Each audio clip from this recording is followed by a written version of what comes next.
Hello guys, most welcome back in my YouTube channel SK education. तो guys, last video में हम लोगों ने पढ़ा प्रेजेंट परफेक्ट टेंस को। अब इस वीडियो में हम लोग पढ़ेंगे प्रेजेंट परफेक्ट कंटिन्यूअस टेंस को। प्रेजेंट परफेक्ट कंटिन्यूअस टेंस को हम हिंदी में पूर्ण अपूर्ण वर्तमान काल कहते हैं। तो इसका डेफिनेशन ये हुआ कि ऐसे वाक्य जिससे हमको पता चले कि वो जो कार्य था वो पास्ट में मतलब कि पहले चालू हुआ है, लेकिन प्रेजेंट में अभी वो काम चल ही रहा है, और उसमें आपको समय का जानकारी मिलेगा कि वो काम जो स्टार्ट हुआ था, शुरू हुआ था, वो कब हुआ था। इस टेंस को हिंदी में पहचानने का नियम तो हालांकि बहुत सारे हैं, लेकिन कुछ नियम को मैं आप लोगों को बता रहा हूँ कि जिस किसी हिंदी वाक्य के क्रिया के अंत में ता रहा है, ती रही है, ते रहे हैं या ता रहा हूँ या इत्यादि रहे, तो उस तरह के वाक्य को हम लोग, सेंटेंस को हम लोग प्रेजेंट परफेक्ट कंटिन्यूअस टेंस में समझेंगे। गैस, इस वाक्य को, इस टेंस के वाक्य को पहचानने का सबसे मुख्य नियम यही है कि अगर उस वाक्य से हमको कार्य के शुरू होने का जानकारी मिल रहा है और वो काम अभी भी हो रहा है और उसमें समय हो, तब हम लोग समझ जाएंगे कि वो प्रेजेंट परफेक्ट कंटिन्यूअस टेंस में। इस चीज़ को ज़्यादा याद रखना है। हम लोग एक एग्जाम्पल लेते हैं, जैसे कि रोहन 2 दिन से फुटबॉल खेल रहा है या खेलता रहा है या खेल ही रहा है। तो गैस, यहाँ आप लोगों ने देखा कि मैंने वाक्य को 3 प्रकार से बताया अभी कि राम फुटबॉल 2 दिन से खेलता रहा है, या तो राम फुटबॉल 2 दिन से खेल ही रहा है, या तो राम फुटबॉल 2 दिन से खेल रहा है। तो इन तीनों वाक्य में हम लोग को एक कॉमन चीज़ क्या देखना है कि कार्य के शुरू होने का जानकारी मिल रहा है, काम चल रहा है, और तीसरा क्या है, उसमें समय दिया हुआ है। तो इस तरह के वाक्यों को हम लोग प्रेजेंट परफेक्ट कंटिन्यूअस टेंस में ही समझेंगे। अब हम लोग इसका इंग्लिश में ट्रांसलेट करने का स्ट्रक्चर या रूल देखेंगे। तो आपका स्ट्रक्चर है सब्जेक्ट प्लस हैव या हैज प्लस बीन, इसमें बीन का यूज होता है, प्लस भी four plus object plus since या तो फोर प्लस अदर। आप वहाँ पर टाइम भी लिख सकते हैं, चूँकि सिंस फोर के बाद आपका टाइम आना ही चाहिए। चूँकि मैंने अदर इसलिए कहा क्योंकि मैं पहले से भी जो स्ट्रक्चर रखता हूँ उसमें अदर में समय और प्लेस को, समय और स्थान को रखता हूँ।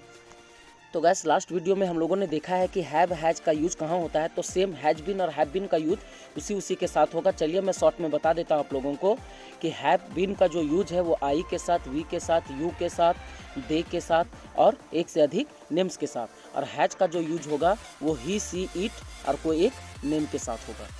गैस, अब जो सबसे ज़्यादा इंपॉर्टेंट बच जाता है वो है सिंस और फोर का यूज। गैस, बहुत सारे कंपटीशन के एग्जाम में सिर्फ मतलब कि जहाँ हम लोग पढ़ रहे हैं 4, 5, 6 से ही लोग 10th पढ़ना चालू करते हैं, तो लोग ठीक से नहीं समझ पाते हैं इसके यूज़ को, सिंस और फोर के यूज़ को। तो मैं जो भी बताने जा रहा हूँ, अगर आप याद रखेंगे तो हमेशा पूरा लाइफ टाइम आपको बहुत ही फ़ायदा होने वाला है। तो गैस, सबसे पहले ये जानना है कि इस टेंस में सिंस और फोर का जो अर्थ होने वाला है वो होता है से, है ना। फिर से याद रखें, से। तो सबसे पहले हम लोग सिंस का यूज देखेंगे कि सिंस का यूज कहाँ होता है। तो आप लोग सरल भाषा में जाने कि जो सिंस का यूज है वो निश्चित समय के लिए होता है। किसके लिए?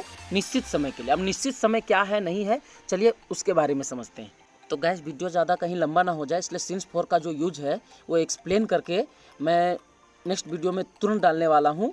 तब तक के लिए आप लोग जान लें कि सिंस का जो यूज है वो नेम ऑफ द डे मतलब दिन का नाम, महीना का नाम, वर्ष का नाम, उसके बाद आपका कोई समय जब बजे में रहे, जैसे 9 बजे, 8 बजे, और दिन का नाम में जैसे सोमवार से, है ना, तो सिंस मंडे, मंगलवार से, उसके बाद जनवरी से, फरवरी से, उसके बाद आपका दिन का कोई पार्ट रहे, सुबह, शाम, मॉर्निंग, इवनिंग, दोपहर, है ना, नून। और फोर का जो यूज होता है वो अनिश्चित समय के लिए होता है।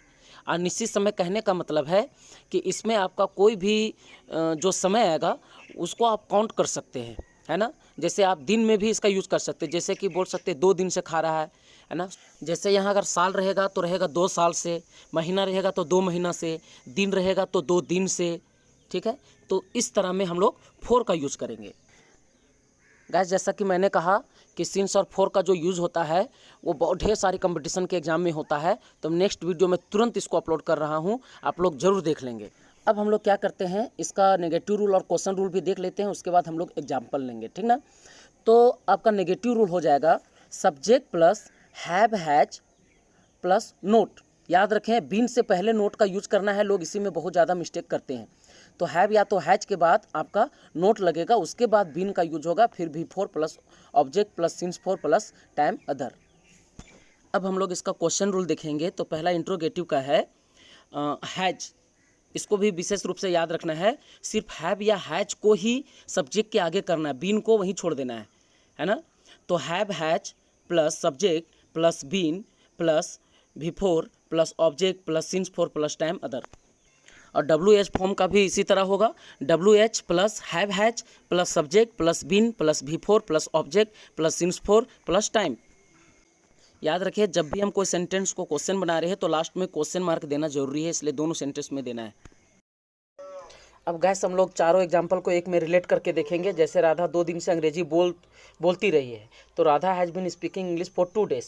क्या राधा 2 दिन से अंग्रेजी बोलती रही है? Has Radha been speaking English for 2 days? हाँ, राधा 2 दिन से अंग्रेजी बोलती रही है। Yes, Radha has been speaking English for 2 days. नहीं, राधा 2 दिन से अंग्रेजी नहीं बोलती रही है। No, Radha has not been speaking English for 2 days. तो गैस मैंने रिलेट किया है। चलिए हम लोग एक WH फॉर्म का भी लेते हैं उदाहरण। Where Radha has been speaking English for 2 days. इसका अर्थ हो जाएगा कि राधा 2 दिन से अंग्रेजी कहाँ बोल रही है। तो गैस इस तरह से हम लोगों ने अभी देखा प्रेजेंट परफेक्ट कंटिन्यूअस टेंस को। उम्मीद करता हूँ कि आप लोगों को ये टेंस भली भांति समझ में आ गया होगा। अगर फिर भी कोई क्वेरी है तो आप कमेंट्स में करें। आप लोग डिस्क्रिप्शन लिस्ट को चेक करें, वहाँ पर सिंस 4 का भी यूज दिया गया है। Thanks for watching my YouTube channel SK education. जिन्होंने हमारे चैनल को सब्सक्राइब नहीं किया है कृपया करके सब्सक्राइब कर दें। Thanks for watching.